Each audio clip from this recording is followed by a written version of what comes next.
Hola chicos, bienvenidos nuevamente al primer año de su carrera y a la segunda clase de Lengua Española 1. Mi nombre es Bárbara Peña y soy una de las profesoras de la cátedra. Esta semana veremos tres categorías gramaticales nuevas: el artículo, el adjetivo y el adverbio. Si recuerdan, la semana pasada vieron dos categorías diferentes: el sustantivo y el pronombre.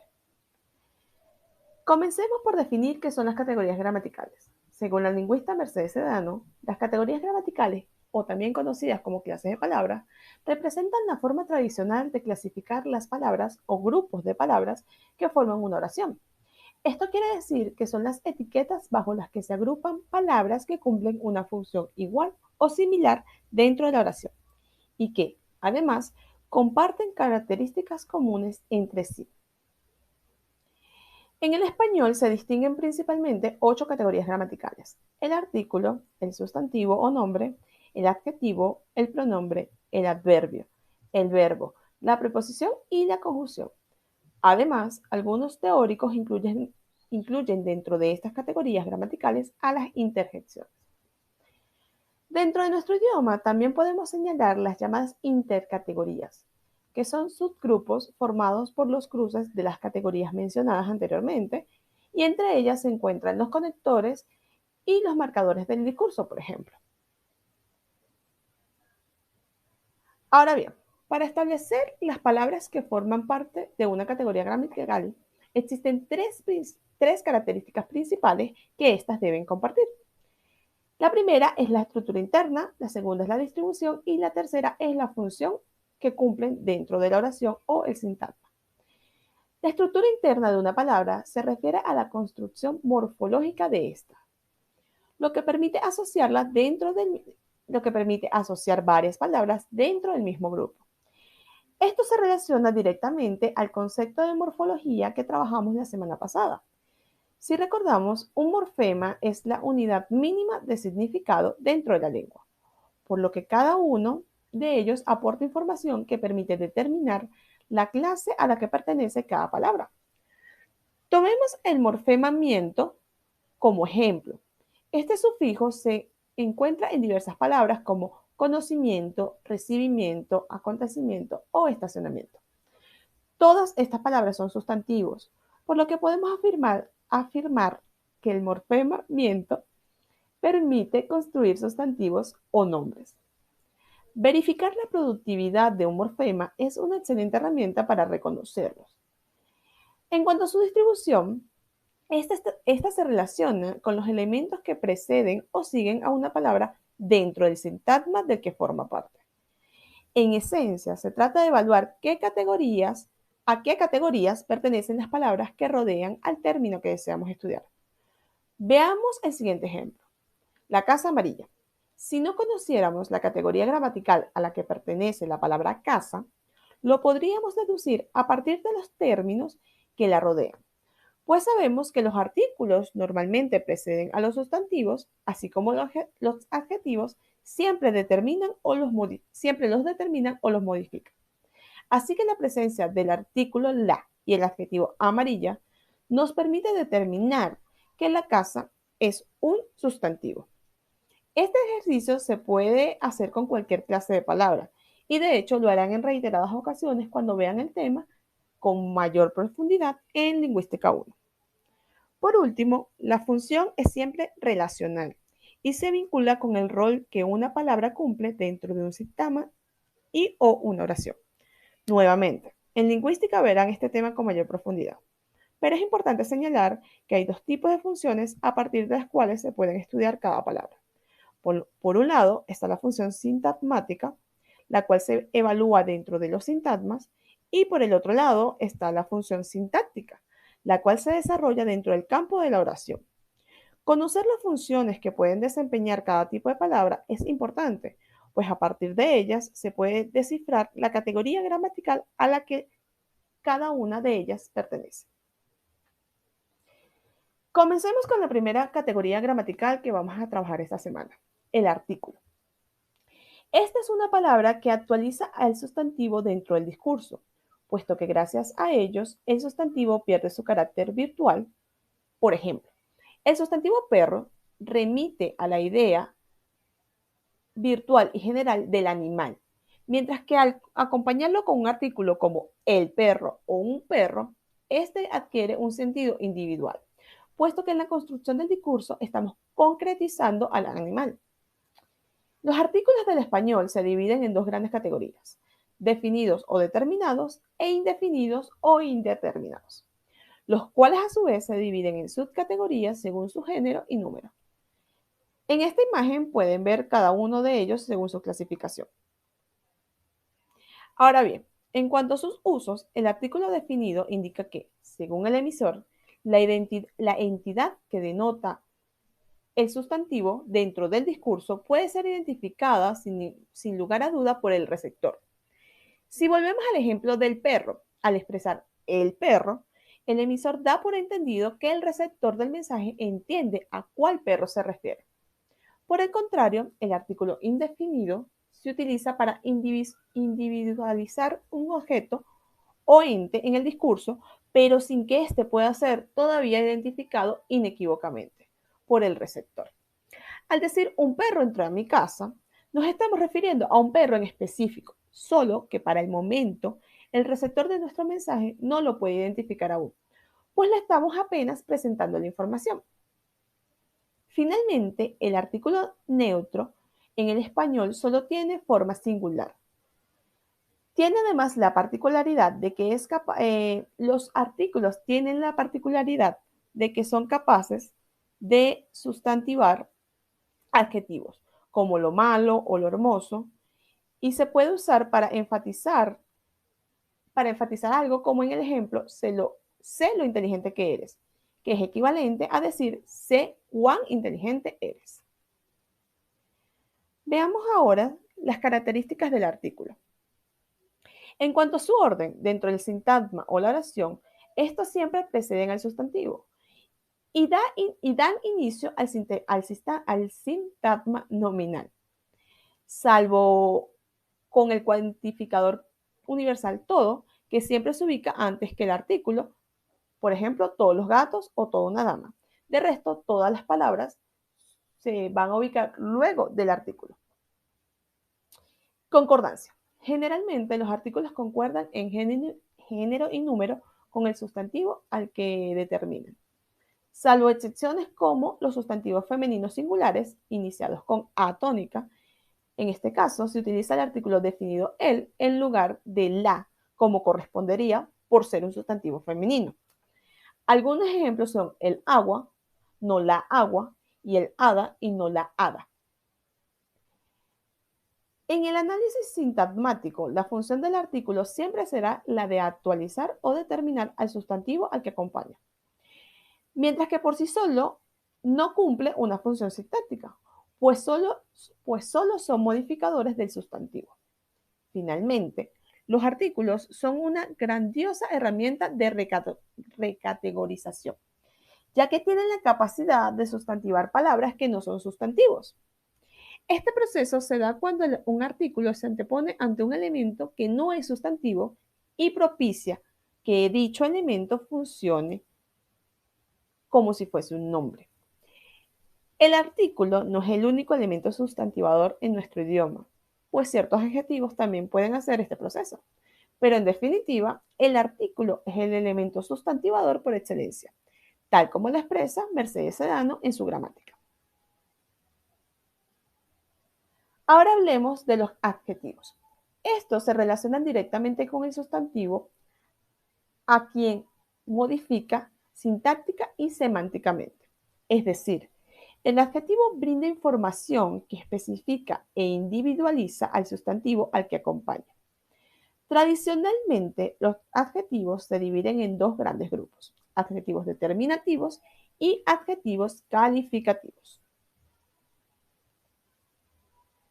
La principal característica de los adjetivos determinativos es que su significado es propiamente gramatical, por lo que a diferencia de los adjetivos calificativos, no pueden formar clases de palabras, no pueden formar familias de palabras ni modificar el sustantivo a distancia, sino que deben estar seguidos y juntos en el mismo sintagma nominal. En cuanto al orden, hay algunos que deben aparecer necesariamente antes del sustantivo, como los posesivos átonos, la mayoría de los cuantificadores y numerales. Pero otros pueden anteponerse o posponerse a este, pero siempre estando dentro del mismo sintagma. Estos adjetivos generalmente concuerdan en género y número con el sustantivo al que acompañan. Las excepciones son algunos adjetivos que son invariables en géneros o en números, como tal y sendos. En cuanto a su función sintagmática, esta es la de determinar al sustantivo al que acompaña. En algunos casos se puede confundir ciertos adjetivos determinativos con los pronombres, pero un truco para identificarlos o para identificar la diferencia entre ellos es evaluar si está separado del sustantivo, en cuyo caso se tratará de un pronombre y no de un adjetivo determinativo. Los adjetivos determinativos se dividen en 8 tipos. Los demostrativos, los cuales señalan la entidad a la que éste remite y al hacerlo indican la distancia que existe entre dicha entidad y algunos de los participantes del discurso. Y los adjetivos, estos son los adjetivos demostrativos del español. Ahora, los adjetivos posesivos establecen una relación de pertenencia entre un individuo y el sustantivo que acompaña. Y aquí les presento una tabla de cuáles son los adjetivos posesivos en nuestro idioma. De todas formas, esta información la pueden encontrar en la gramática de la profesora Mercedes Sedano, que le dejaré en los materiales de lectura. Muy bien, seguimos con los adjetivos numerales, que estos se relacionan con números, por lo que dan lugar a una cuantificación precisa y se dividen en cardinales, ordinales, partitivos o fraccionarios, múltiplos o multiplicativos y duales. Aquí, como pueden ver, tienen la tabla de todos los adjetivos numerales del español. Seguimos.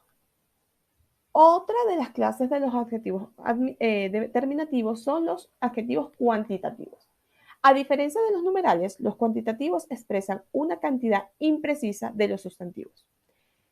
Estos son los adjetivos cuantitativos de nuestro idioma. Seguimos con los adjetivos indefinidos. Estos adjetivos expresan imprecisión también, pero en lugar de estar relacionada con la cantidad, esta imprecisión se relaciona con la identidad del sustantivo. Entre los adjetivos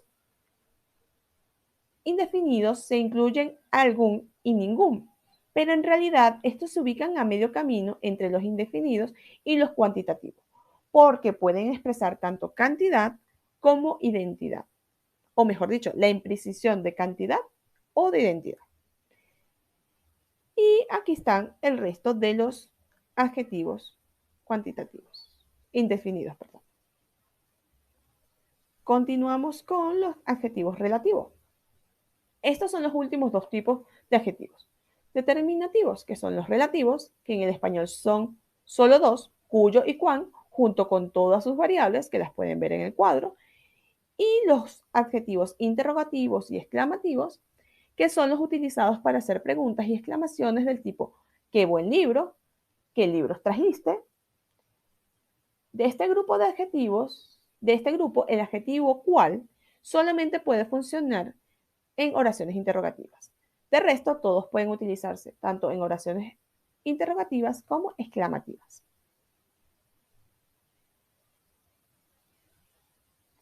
Perdón. Muy bien. Seguimos con los adjetivos calificativos.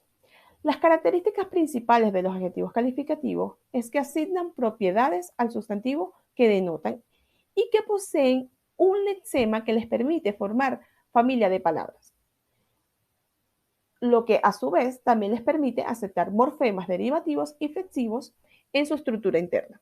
Por ejemplo, veamos el adjetivo feliz, que gracias a su lexema se emparenta con otras palabras como felicidad, felizmente e infeliz. El orden de los adjetivos calificativos es bastante flexible en el español, pero en la mayoría de los casos suele estar pospuesto al sustantivo. La posición antepuesta del adjetivo con respecto al sustantivo suele atribuirse a una función explicativa, es decir, que el adjetivo proporciona información que trata de explicar alguna característica del sustantivo al que acompaña. También este tipo de adjetivos se utiliza antes del sustantivo cuando funcionan como un epíteto, los cuales expresan cualidades fuertemente asociadas a las propiedades estables de un sustantivo. Por ejemplo, la blanca nieve o la negra noche. Estas son características que son propias y prácticamente permanentes de estos sustantivos. En cuanto a la concordancia, estos adjetivos siempre concuerdan en número con el sustantivo al que acompañan y generalmente también concuerdan en género, aunque existen ciertos adjetivos invariables en género como brillante, inteligente o contable, que obviamente no concuerdan en género con el sustantivo al que determina. Los adjetivos calificativos pueden cumplir tanto funciones sintácticas como sintagmáticas. En cuanto a las funciones sintagmáticas, los adjetivos calificativos pueden ser simplemente un modificador del sustantivo o pueden ser núcleo de un sintagma adjetivado.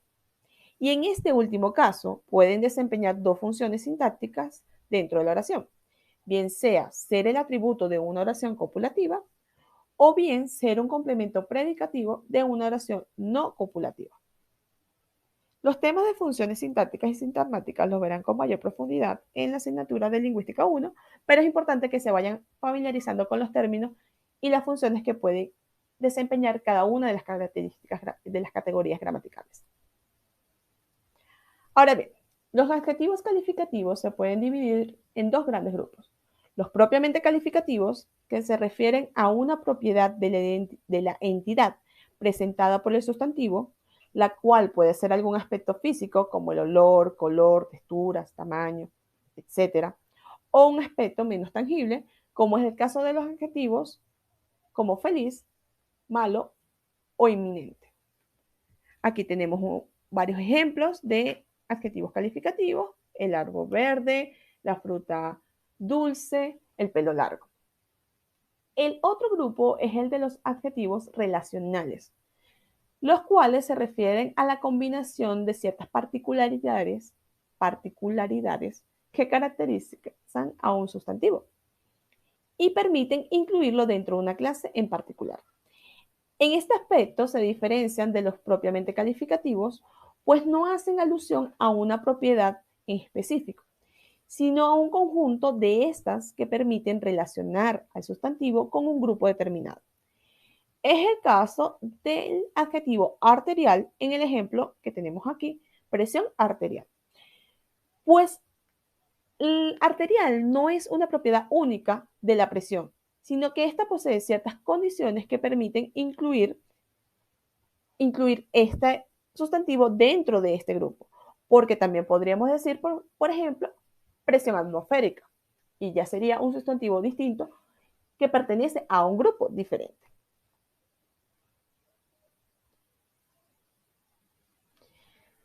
Otra característica de los adjetivos es que los adjetivos calificativos representan propiedades que admiten grados, es decir, que se pueden matizar o expresar según su intensidad.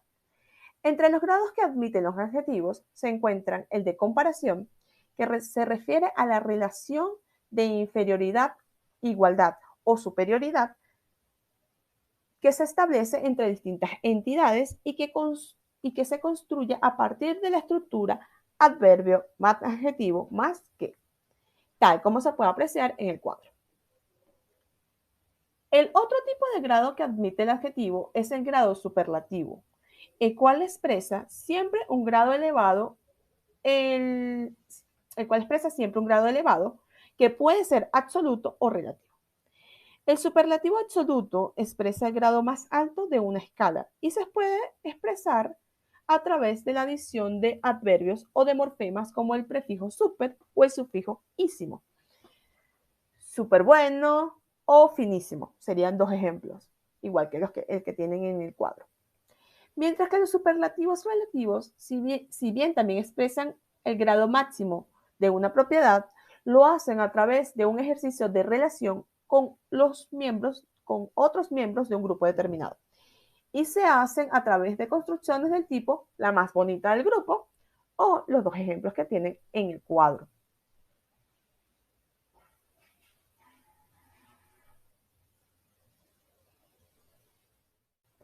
La última categoría gramatical que trabajaremos el día de hoy son los adverbios. Estos tienen la capacidad de modificar o brindar información extra principalmente de los verbos. Sin embargo, también se pueden utilizar para modificar adjetivos u otros adverbios. Los adverbios son palabras invariables. Esto quiere decir que no poseen género gramatical ni hacen concordancia de número y por ende nunca modifican a un sustantivo o sujeto de una oración. Esta es una manera bastante sencilla de determinar si una palabra es un adverbio, pues será imposible hacerla concordar en género o número con un nombre o sustantivo. Los adverbios se clasifican en 9 clases principalmente. Los adverbios de tiempo, que dan información sobre el momento en que se hicieron las acciones. Entre ellos podemos contar ayer, hoy, ahorita, etc. Los adverbios de lugar, que dan información del sitio en el que suceden los hechos, entre los que encontramos aquí, arriba, cerca.